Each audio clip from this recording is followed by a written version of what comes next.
আপনি এবং আমি কখনোই প্রলুব্ধ হওয়া থেকে বাঁচতে পারবো না। হারাম সবসময় আমাদের সামনে আসবে, আর এটা সবসময় আমাদেরকে আহ্বান করবে। আর শাইতানু ইয়াইদুকুমুল ফাকর, শয়তান তোমাদেরকে দেউলিয়াত্বের প্রতিশ্রুতি দিবে। অন্য কথায়, যখন আপনি হালাল পথে চলবেন, শয়তান আপনাকে প্রতিশ্রুতি দিবে তুমি সুযোগ হারিয়ে ফেলছো, তুমি বঞ্চিত হচ্ছ, সবাই কত মজা করছে, তুমি অনেক মজা করতে পারতে, তুমি আরও অর্থ উপার্জন করতে পারতে, তুমি আরও ইন্দ্রিয় সুখ উপভোগ করতে পারতে। সেই সব সময় আপনার কাছে বিজ্ঞাপন দিতে থাকবে বিকল্প পণ্যের, বিকল্প পন্থার।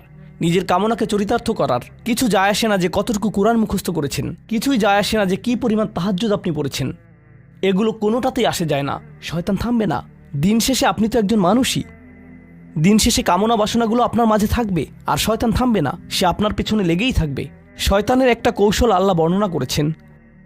তার মনস্তাত্ত্বিক কৌশলটি হল যায়্যানা লাহুমুশ শাইতানু আমালাহুম। শয়তান তাদের কাজগুলোকে তাদের কাছে আকর্ষণীয় করে দেয়। শয়তান